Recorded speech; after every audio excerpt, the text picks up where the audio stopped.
배송이님께서요, 북구북구 코너 너무 좋습니다. 소개해 주시는 책 꼭 읽어보고 있어요 라고 하셨는데, 깐깐하게 고르는 책 오늘도 즐겨보시죠. 북구북구 북튜버 이시안씨, 북칼럼니스트 박사씨와 함께합니다. 안녕하세요. 네, 안녕하세요. 날이 갈수록 이 코너에 애정을 드러내는 애청자분들이 굉장히 많으세요. 그러니까 사실 예전에도 코너를 되게 좋아하셨습니다만, 네. 이제는 아주 노골적으로 북구북구 너무 좋아요 라고 최고 인기 코너입니다. 근데 좋아할 수밖에 없지 않나요? 그게 그렇죠. 잠깐만요. 겸손이 없는 건 이 프로그램에서 겸손하지 않은 건 저 하나로 좋게요. 근데 저는 이게 작가님 덕분이라고도 생각을 해요. 그렇죠. 왜냐하면 이 사람들이 책을 따라 읽고 싶은데 이게 계속 두꺼운 책이나 어려운 책이 있으면 그렇게 힘든데, 사실 저희 책들 보면 되게 얇은 책을 주로 선정하다 보니까 그럼요. 그럼 아니 따라 여기 읽으시는 분이 굉장히 네. 부담 없이 오늘도 좀 할만하네 이러면서 따라 읽으시는 분들이 많이 생기신 것 같아요. 그래서 네. 야, 우리 이소연 작가의 빅피처가 있었군요. 본인은 긴 책도 읽을 수 있지만 그렇죠. 애청자를 위해서는 짧아야 되지 않겠냐. 그렇죠. 얼마나 두꺼워요? 부터 시작하시는 그 깐깐함. 네. 제가 깜짝 놀란 게요. 이 후보군으로 올라와 있는 책들의 리스트가 있거든요. 네. 근데 그 옆에 칸에 숫자가 쫌쫌이 적혀져 있어서 이게 뭔가 이렇게 쳐다봤더니 페이지 수예요. 그래서 400 몇 페이지, 100 몇 페이지, 200 몇 페이지, 300 몇 페이지인데 400쪽으로는 쳐다도 안 보겠죠. 2권짜리 책은 안 합니다. 네, 정말로 대단한 네. 어떤 애청자들을 위한 배려 있는 그럼요. 우리 이소연 작가의 빅피처가 있지 않나 하는 생각. 하필 또 이 이야기할 때 자리를 비웠어요. 자, 오늘은 근대극 사실주의 연극의 시초라고 평가를 받는 작품이죠. 헨리크 입센의 희곡 인형의 집을 읽어보도록 하겠습니다. 헨리크 입센 어떤 작가입니까? 네. 이 헨리크 입센은 노르웨이의 극작가이자 시인입니다. 1828년에 태어나셔서 1906년에 돌아가셨는데요.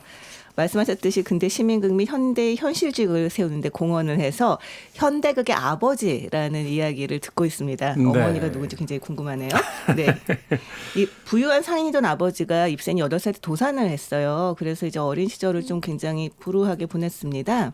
15세 작은 읍의 약제사 조수가 되기도 했고요. 네. 이 20살에 첫 작품인 카틸리나를 썼는데요. 이 자비 출판이었습니다. 자비 출판. 네. 그리고 이후 25편의 희곡을 썼는데요. 네. 이 민족적인 낭만주의 극을 처음에 쓰기 시작을 했어요. 그랬는데 한창 쓸 때 이제 사회 문제극들을 주로 많이 썼고, 이제 노년에 접어들어서는 상징주의 극작품들을 많이 썼습니다. 그 중에서도 이 사회 문제극들이 많이 알려져 있고요. 네. 의학을 공부하려고 했다고 해요. 그랬는데 중간에 포기를 하고, 이 젊었을 때는 정치 활동에도 참여를 했었는데 자칫 검거될 뻔한 이후로는 실제 활동에 나서는 건 그만뒀다고 합니다. 이 23세 베르게네 극장에서 무대 감독 겸 극작가로 활동을 하면서 이 극작을 쓰는 걸 이제 훈련을 좀 했어요. 그리고 네.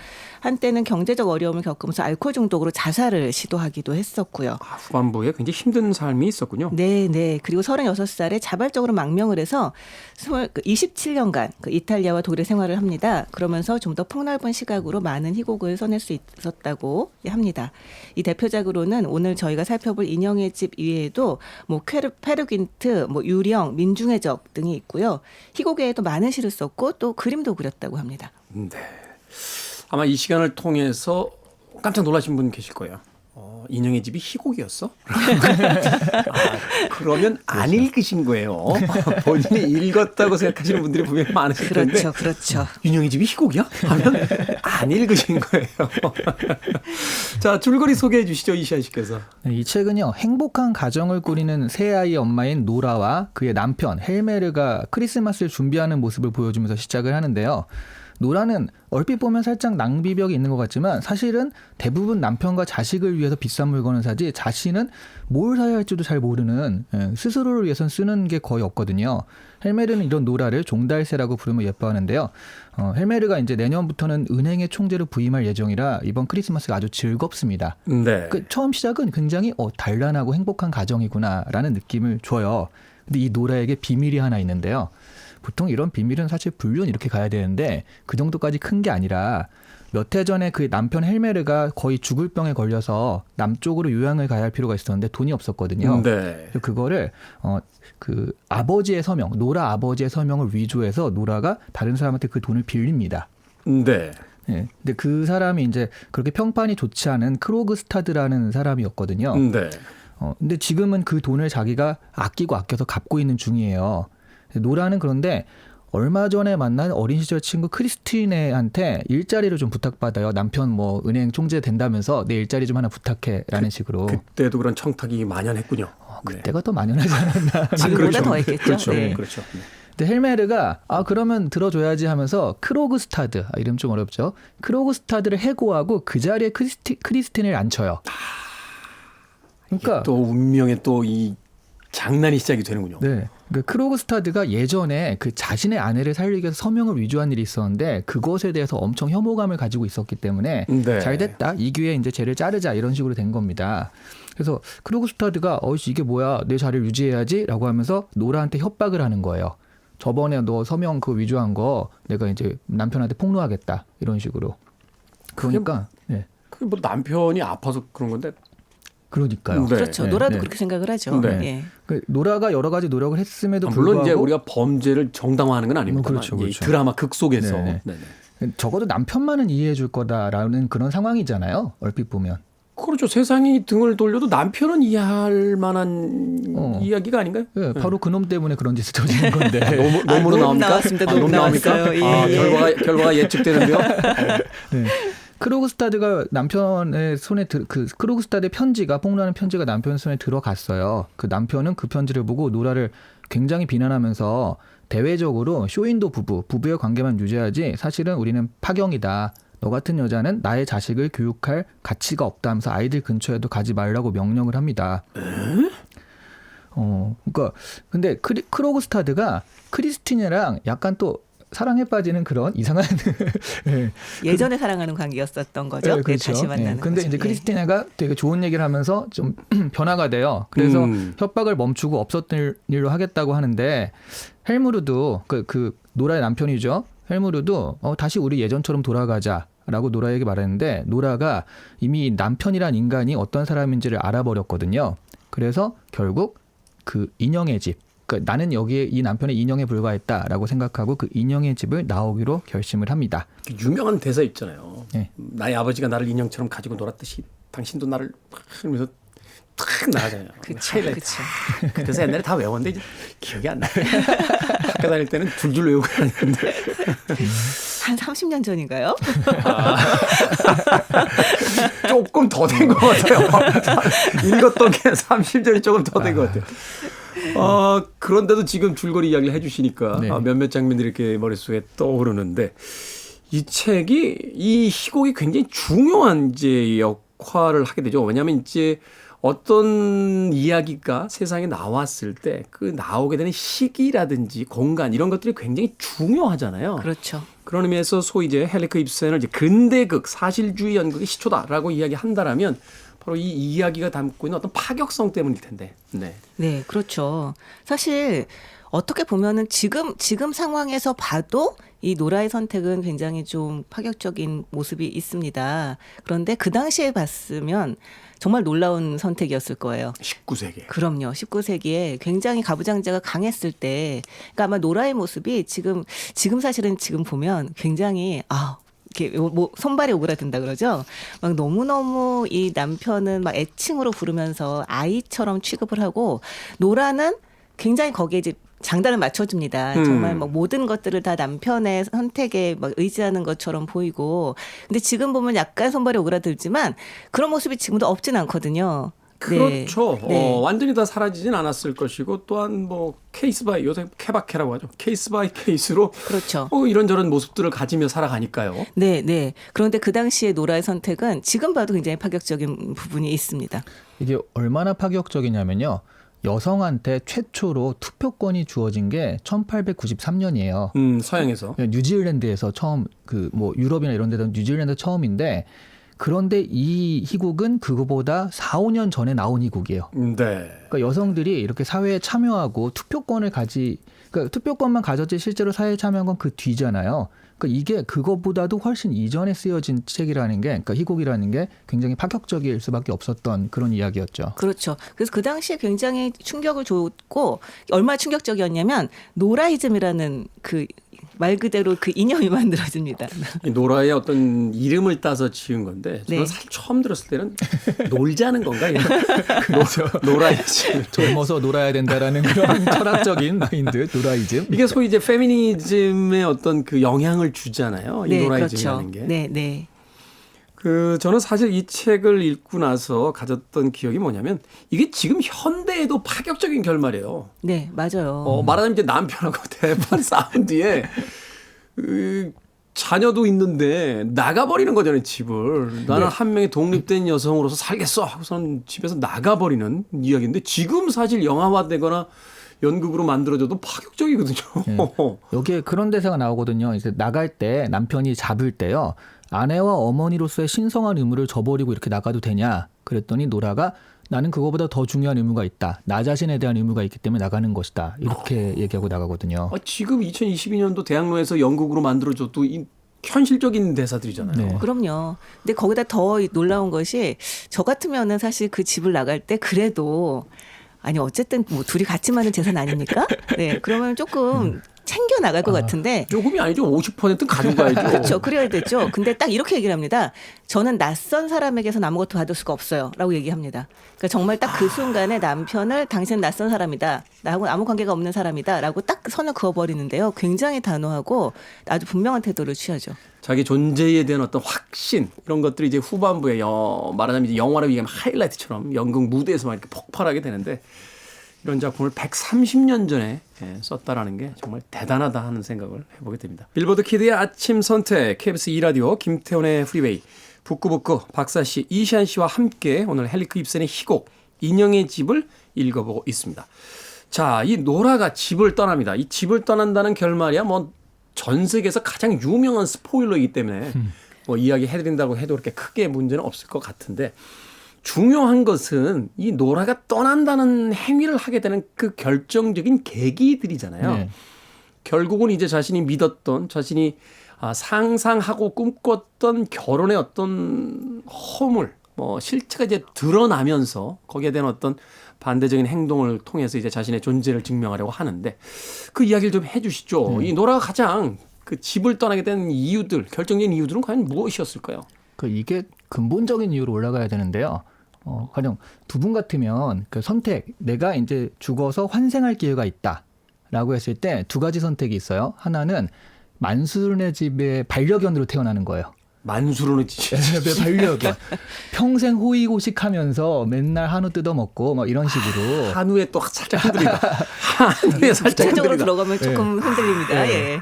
그런데 또 다른 선택은 그냥 평범한 집 아이로 태어나서 정말 불확실한 인생을 힘겹게 개척하면서 살아가야 되는 이 두 가지 선택 중에 어떤 것을 선택할 것이냐의 문제 같아요. 어떤 거를 선택하실 거예요? 사실 사람하고 뭐 요새 반려동물의 시대이긴 합니다만 그래도 강아지를 비교해서 약간 그렇긴 했습니다만 한우에서 약간 금목걸이도 해줄 것 같지 않나요? 그렇죠. 네. 사랑받을 수 있을 것도 같은데요. 밥그릇이 막 금과 다이아몬드로 돼 있고. 네. 그래도 많이 사랑해 주지 않겠습니까? 그 환생을 안 하려고 제가 이렇게 열심히 불교를 공부하고 있는데 말이죠. 해탈을 하기 위해서 이런 선택을 강요하시다니. 네. 이런 선택의 문제예요. 이게 말하자면 정말 호의호식하고 잘 사는 그런 거지만 그 자유의지가 없잖아요. 그렇죠.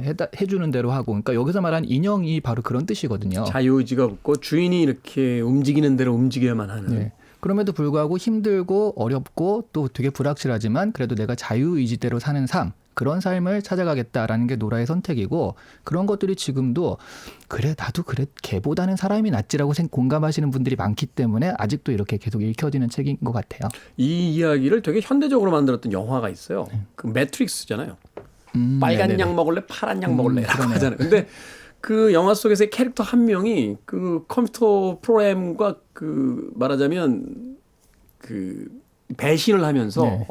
말하자면 약속을 받잖아요. 네네. 내가 이거 다 배신해서 니들한테 정보 줄 테니까 나를 다시 그 허상의 세계로 보내주는데 되게 부자로 보내줘라고 하면서 그런 장면들을 이렇게 보게 되면 우리 인생에서 어떤 선택을 할 것인가 여전히 그 계속되는 질문으로서 남아 있는데 바로 이 헬레크 입센의 희곡 인형의 집에서 노라는 바로 자율적, 자발적 혹은 독립적 삶을 살겠다, 주체적인 삶을 살겠다라는 이제 결심을 마지막에 하게 되는 거죠. 네, 네. 근데 정말 자유의지라고 하는 부분이 어떻게 보면 모든 것을 내가 선택해야 된다는 것이 되게 힘들게 느껴질 수도 있을 거예요. 아마 이 들으시는 분들 중에서도 그냥 단순히 그 소고기를 먹어서가 아니라 네. 이 모든 과정에서 내가 어떤 결정을 내려야 된다는 그 피곤함 때문에 만수르네 집에 강아지를 선택하시는 분도 계시지 않을까라는 생각은 드는데요. 끊임없이 선택과 불확실성과 싸워야 되는 그 미래들. 그렇죠. 여기서의 문제는 노라가 전적으로 이 남편에게 운명이 맡겨져 있다라고 하는 지점이죠. 이 노라는 자기의 삶을, 그러니까 이를테면 이 남편이 인형놀이를 하는 것처럼 노라는 자기의 삶을 완전히 남편에게 맡겨져 있는 상황인데 그 남편이 결정적인 순간에 사실은 노라의 뺨을 때리는 것처럼 돼버렸잖아요. 이 사실을 알고 난 다음에 그 노라의 남편이 이렇게 얘기를 합니다. 나의 기쁨이며 자랑이던 그녀가 사기꾼이며 거짓말쟁이, 아니 그보다 더한 범죄자였다니, 이 모든 것이 사실은 이렇게 흉한 일이었다니, 이러면서 나는 이제 이렇게 무너져서 경박한 여자 때문에 망해야 돼 라고 이제 막 절규를 합니다. 근데 그 순간에 노라의 배신감은 정말 사실 형언할 수가 없을 거예요. 사실은 노라의 어떤 행위는 결국 남편을 살리기 위한 것이었는데 그렇죠. 이 남편은 오직 자기만을 보호하기 위해서 화를 내고 있는 거잖아요. 그렇죠. 근데 여기서 하나 더 심한 것은 이 모든 일들이 사실은 이제 그냥 지나갈 수 있다라는 것을 판단하자마자 이 남편은 갑자기 너그럽게 노라를 용서를 합니다. 그러니까 자신의 사회적 체면이 구겨지지 않을 수 있다는 것을 확인하는 그렇죠. 순간. 네, 그것을 그 전에 비난할 때도 쇼윈도는 유지하자라고 했었어요. 맞아요. 사회적으로 그건 그렇죠. 보이는 것들은 네. 유지하자. 예. 부부 관계는 그냥 네. 바깥쪽으로 유지를 하되. 네. 근데 그 용서를 하는 순간에도 이 남편은 그 노라를 생각하는 게 아니라 당신 힘들었지 미안해 내가 뭐 순간적으로 이성을 잃었어 뭐 이런 게 아니라 이렇게 얘기를 그럼 해요. 안 나가죠. 자기 아내를 용서했다는 걸 마음속에 품고 있는 건 남자에게는 말로 표현할 수 없을 정도로 달콤하고 만족스러운 일이지라고 얘기를 합니다. 내가 이토록 너그러운 사람이야. 그렇지. 라고. 내가 당신을 이렇게 그 용서를 하다니 나는 남자로서 정말 너무 행복해. 약간 이런 자신에 대한 완전 그 순간에도 모든 것들이 다 자신에 대한 관심사로 이제 쏟아져 있는 거죠. 그 두 가지인 것 같아요. 나는 너를 용서할 만큼 높은 지위에 있지. 이것과 나는 너를 용서할 정도로 너그러운 사람이야. 뭐 자기 만족을 하고 있는 거잖아요. 그렇죠. 그러니까 그 순간에 노라가 정말 말 그대로 그 빨간 약이냐 파란 약이냐를 먹는 바로 그 순간이었던 거죠. 다시 인형의 집으로 돌아가서 남을 것이냐 아니면 이 집 밖으로 나갈 것이냐 네. 하는 것을 이제 빨간 약이냐 파란 약이냐를 결정하는 마치 매트릭스 속의 한 그 주인공처럼 결국 그녀는 현실을 보고 집 밖으로 이제 나가게 되는 일이 벌어지게 됩니다.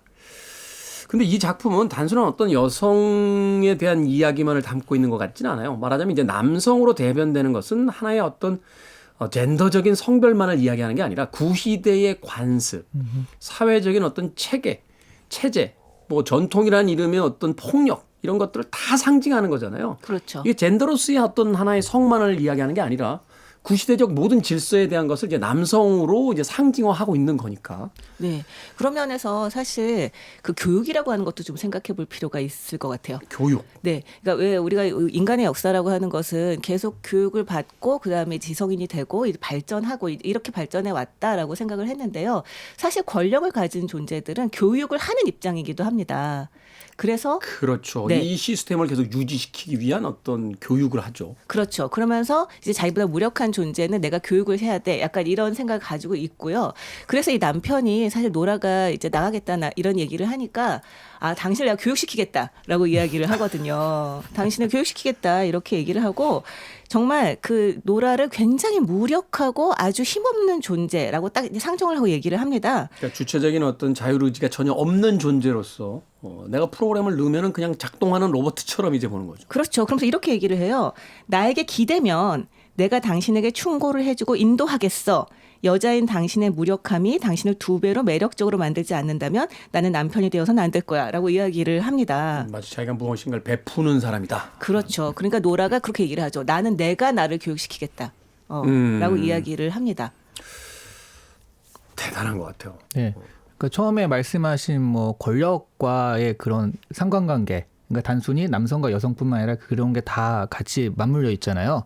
근데 그런 것들이 법적으로 막 이렇게 되어 있다라기보다는 예전에는 특히 이 도덕이라는 걸로 강요됐던 것 같아요. 네. 사회적 규범이라는 게 소위 이제 도덕이죠. 네, 모랄이죠. 윤리. 그래서 그렇죠. 여기서도 어머니와 뭐 어머니로서 아내로서의 의무를 다하지 않는 여자 이런 식으로 비난을 하는 거잖아요. 그것이 이제 도덕적인 어떤 가치 판단에서 지금 너는 탈락돼 있다라는 그러니까 사고의 얘기니까. 틀을 그렇게 딱 묶어 놓잖아요. 네. 한때는 왜 여성들의 꿈이 현모양처 있던 시절이 있어요. 그렇죠. 그렇죠. 이거 정말 남성적 시각이잖아요. 현모양처라는 게 사실은. 그렇죠. 가령 신사임당의 최고 업적이 아들을 잘 길러냈다 이렇게 되면 안 되는 거잖아요.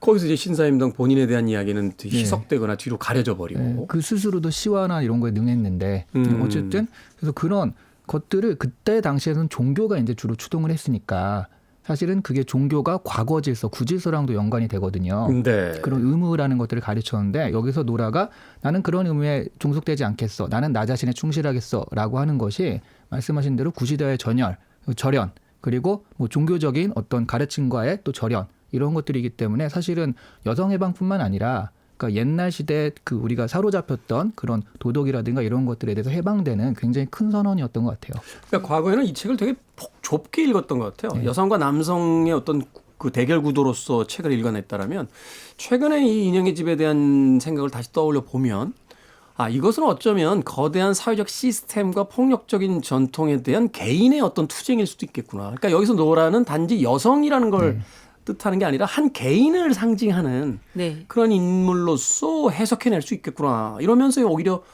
그 젠더 갈등에서 더 폭넓은 확대. 그래서 남성 독자들도 기꺼이 감정이입을 해서 읽어낼 수 있는 그런 어떤 희곡이 되지 않나 또 생각을 해보게 되는데요. 저는 이거 보면서 굉장히 그러니까 놀라웠던 점이 뭐였냐면 노라가 나는 이제 나가겠다 이 집을 나가겠다라고 얘기를 했을 때 나는 독립적 개인으로서 이렇게 살 거야 이렇게 얘기를 하는 게 아니라 자기가 여태까지 몰랐다는 것을 인정을 하거든요. 나는 여태까지 뭐 종교라던가 도덕이라던가 당신이라던가 아버지라던가 누군가 계속 나한테 이야기를 해주는 거 그리고 다른 사람들이 이야기를 하는 거 책에서 읽은 거 이런 것들을 내 의견이라고 생각하면서 살아왔는데 그런데 내가 아무것도 몰랐다는 걸 알게 되었다라고 얘기를 합니다. 네. 그러면서 이제부터 하나씩 알아가겠다.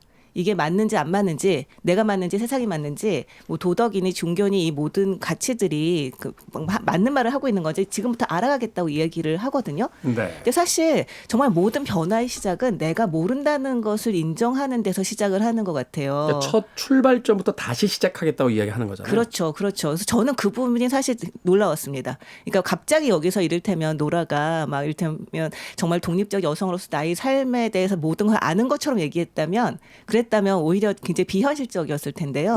이 노라가 내가 아무것도 몰랐다는 것을 딱 깨닫고 인정하고 그리고 이제부터 내가 나를 스스로 교육시키겠다. 나 스스로 알아가겠다라면서 선을 긋는 장면이 말씀하신 것처럼 그 여성으로서만이 아니라 인간으로서도 내가 여태까지 살아왔던 삶이 사실은 내가 그냥 답습해온 것이 아닌가. 내가 이제 그러니까 잘 이해하고 있지 못하면서도 그냥 이제 수동적으로 받아들인 게 아닌가라는 그 질문부터 시작한다는 거. 그걸 좀 보여주고 있는 게 아닌가 하는 생각이 들었어요. 그런 의미에서 굉장히 혁명적인 작품이기도 하네요. 맞아요. 모든 것을 다 전복시키는 관객들에게 마치 질문하고 있는 것처럼 들리기도 하죠. 당신들이 알고 있는 세상 정말 그 세상이 진짜 세상일까요? 라고 질문하면서 저 첫 번째 질문부터 이 집을 나가는 것으로부터 시작돼야 된다. 저는 사실 이 이야기 하면서 그 또 하나 떠오른 영화가 있어요. 설국열차.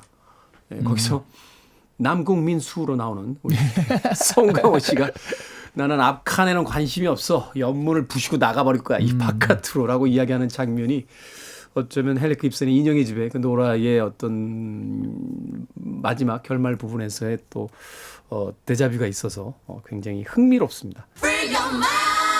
I want to break free. Are you free? I'm free. Freeway.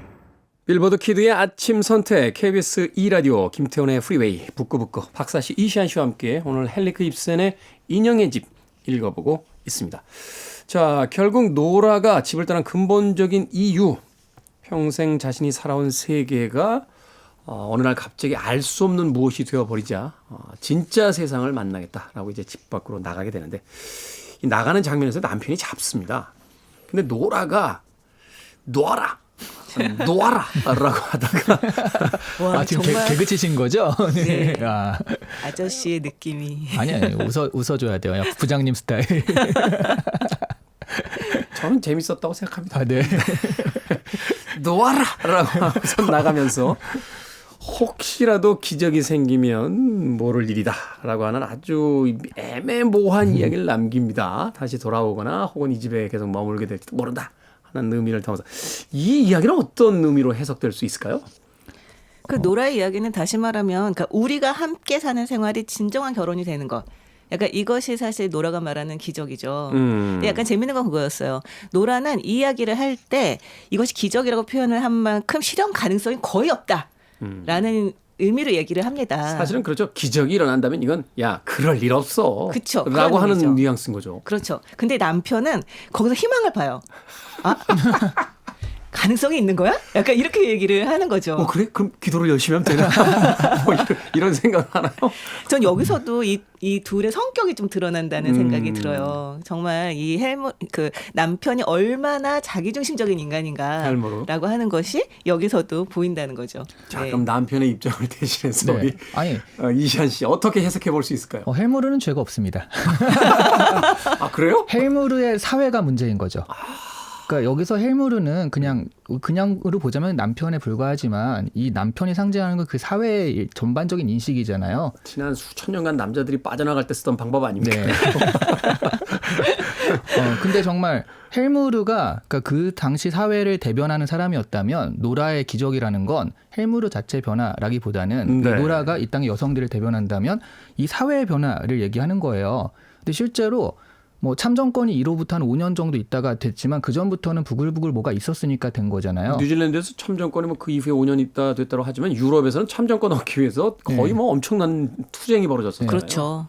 그래서 결국 뉴질랜드도 됐고 그다음부터 참정권이 얻어졌지만 여성이 실제로 사회 진출한 거는 2차 세계대전 정도가 가서 남자들이 다 병역으로 끌려가고 그러니까 어쩔 수 없으니까 네, 네, 어쩔 수 여자들을 없이. 사회로 불러낸 거죠. 네. 그거 아세요? MBTI가 왜 처음 생겼는지 아세요? 그 공장에서 여성들 직무 분석하는 거죠. 맞아요. 오, 잘하시네요.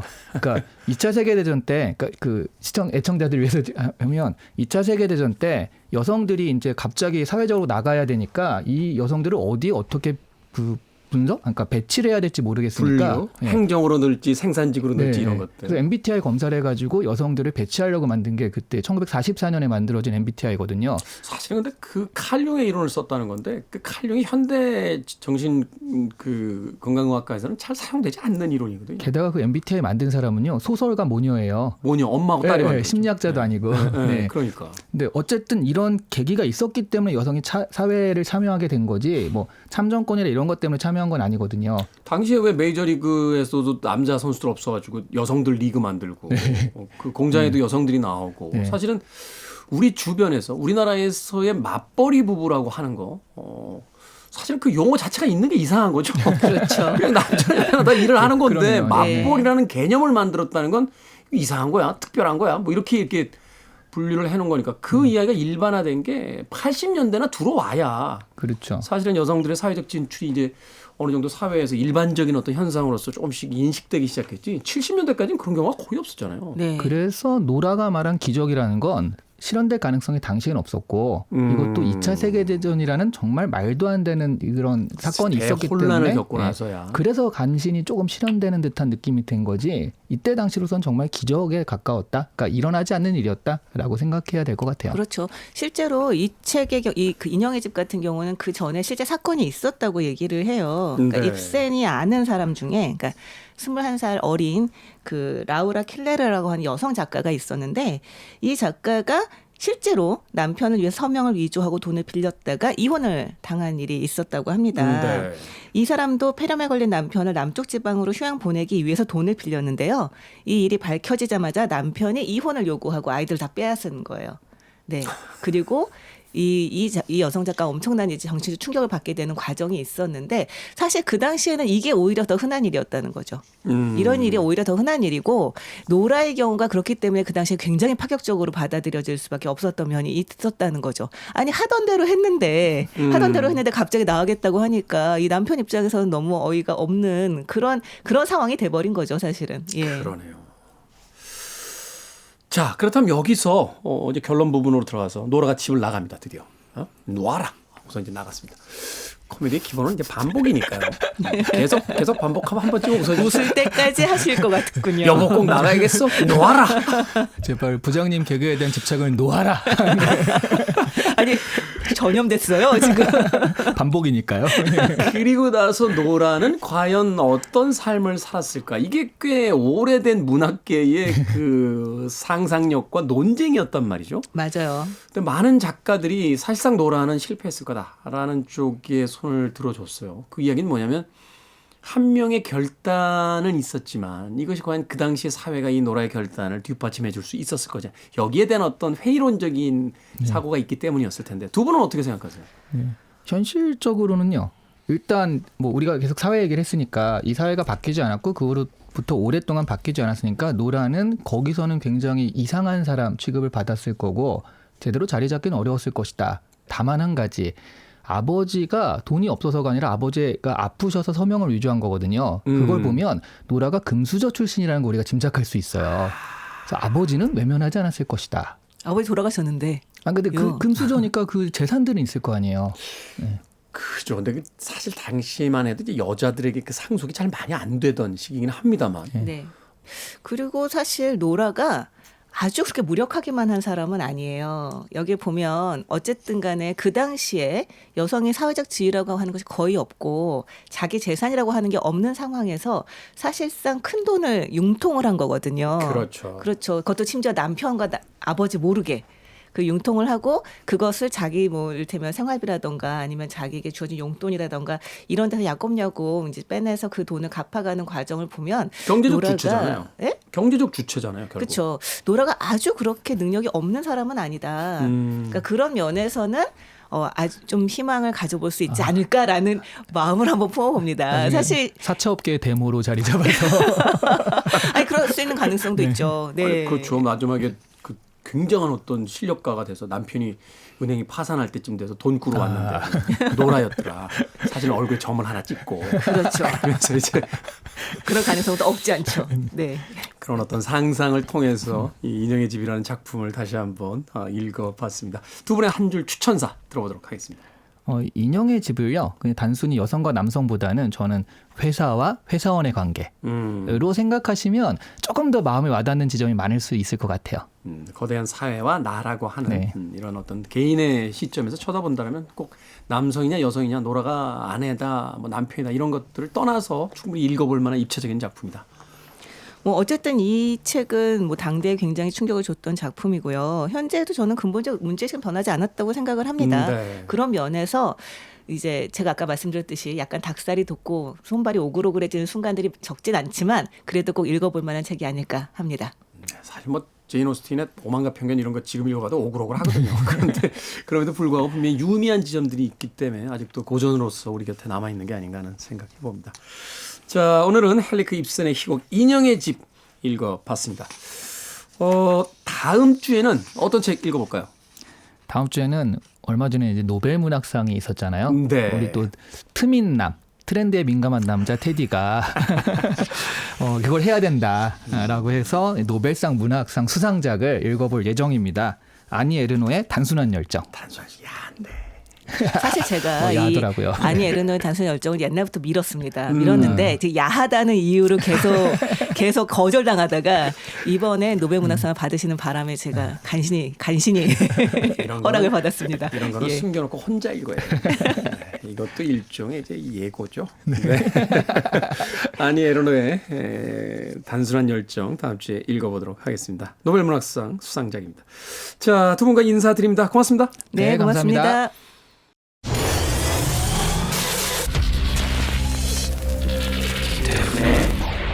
Freeway.